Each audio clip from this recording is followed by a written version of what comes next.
ప్రతి ఉదయం దేవుని వాగ్దానం అనే కార్యక్రమానికి ప్రేమతో మిమ్మల్ని ఆహ్వానిస్తుంటున్నాను.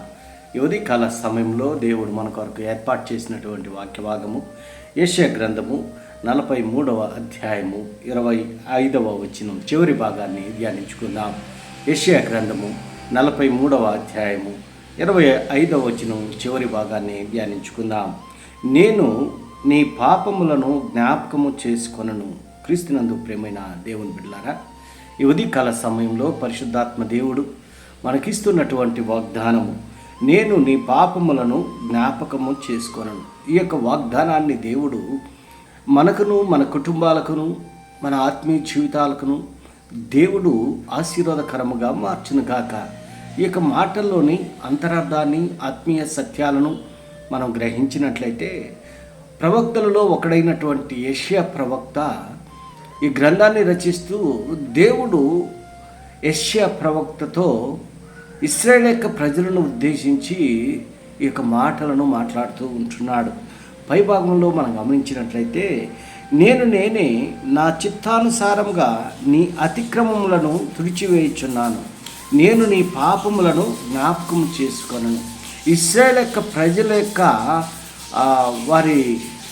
వారిని గురించి, వారి ఉద్దేశాలను గురించి దేవుడు ప్రవక్త ద్వారా మాట్లాడుతూ ఉంటున్నాడు. నేను నీ పాపములను జ్ఞాపకం చేసుకొని, ఇశ్రాయేలు యొక్క ప్రజలు ఐగుప్తు దేశంలో ఏ రీతిగా ఉంటున్నారు, ఆ బానిసత్వంలో నుండి, ఆ బంధకాల్లో నుండి, ఆ కష్టాల్లో నుండి, ఇరుకుల్లో నుండి, ఇబ్బందుల్లో నుండి ఏ రీతిగా వారిని బయటికి నడిపించాడో మనకు తెలిసినటువంటి విషయమే. మరి దేవుడు వాగ్దానం చేసినటువంటి భూమికి వారు నడిపించేటువంటి క్రమములో దేవుడు అనేక రీతిలుగా వారిని ఆశీర్వదించాడు, అనేక రీతిలుగా వారిని దీవించాడు. అయినా వారు లోబడనటువంటి ప్రజలుగా ఉంటున్నారు, దేవునిపైన తిరుగుబాటు చేసినటువంటి వారుగా ఉంటున్నారు, దేవుణ్ణి విసర్జించినటువంటి ప్రజలుగా ఉంటున్నారు. ఏ రీతిగా అయితే రక్షణ అనుభవాన్ని పొందుకొని వారు సమృద్ధిగా ఉన్నప్పుడు దేవుణ్ణి మరిచారు, దేవుని యొక్క ఆజ్ఞను గైకొనకుండా, దేవుని యొక్క చిత్తానుసారముగా జీవించకుండా మరి వారు జీవించినటువంటి విధానము మనం చూస్తూ ఉంటున్నాం.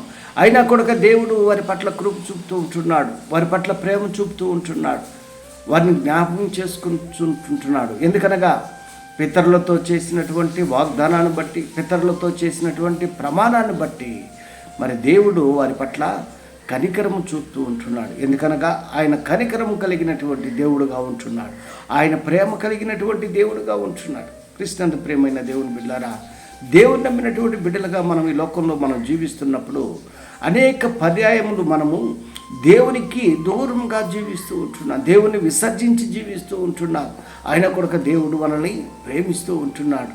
మన ఆరోగ్య విషయంలో కానీ, మన ఆత్మీయ విషయంలో కానీ, ప్రతి విషయంలోనూ దేవుడు మనల్ని మరి నడిపిస్తూ ఉంటున్నాడు, మనల్ని పోషిస్తూ ఉంటున్నాడు. ఎందుకనగా ఆయన నమ్మినటువంటి బిడ్డలను ఆయన చేయి విడిచేటువంటి దేవుడు కాదు. అందుకే దేవుని యొక్క వాక్యంలో మనం చూస్తుంటున్నాము, ఇశ్రాయేలును కాపాడువాడు కునుకుడు నిద్రపోడు అని దేవుని యొక్క వాక్యంలో మనం చూస్తుంటున్నాం. ఆయన్ను విసర్జించి జీవించినప్పటికీ, ఆయనకి దూరంగా ఉన్నప్పటికీ దేవుడు మనల్ని ప్రేమిస్తూ ఉంటున్నాడు. ఎందుకనగా ఆయన మరి అనాది సంకల్పం చొప్పున మనల్ని ఆయన సృష్టించుకున్నాడు, మనల్ని నిర్మించుకున్నాడు, మనల్ని ఏర్పరచుకున్నాడు. కాబట్టి ఆయన చిత్తానుసారంగా మనల్ని కాపాడుతూ ఉంటాడు. అందుకే అంటున్నాడు, నేను నీ పాపములను జ్ఞాపకం చేసుకొనను. ఆయన డిక్లేర్ చేస్తూ ఉంటున్నాడు, ఒక ప్రకటన చేస్తూ ఉంటున్నాడు. ఆయన యందు భయభక్తులు కలిగి, ఆయన యందు విశ్వాసం ఉంచి, ఆయనలో మనం జీవించినప్పుడు దేవుడు మనకిచ్చేటువంటి బహుమానం, మనకి ఇచ్చేటువంటి ఆధిక్యత, దేవుడిచ్చేటువంటి ఈ యొక్క ఆధిక్యతను నీవు నేను పొందుకొని దేవునికి మహిమకరం ఈ లోకంలో జీవించాలని ఈ కొద్ది మాటల ద్వారా నేను హెచ్చరిస్తాను. దేవుడి యొక్క మాటలను మరెక్కువగా మీకును, మీ కుటుంబాలను ఆశీర్వాదకరంగా మార్చును గాక. ఆమేన్.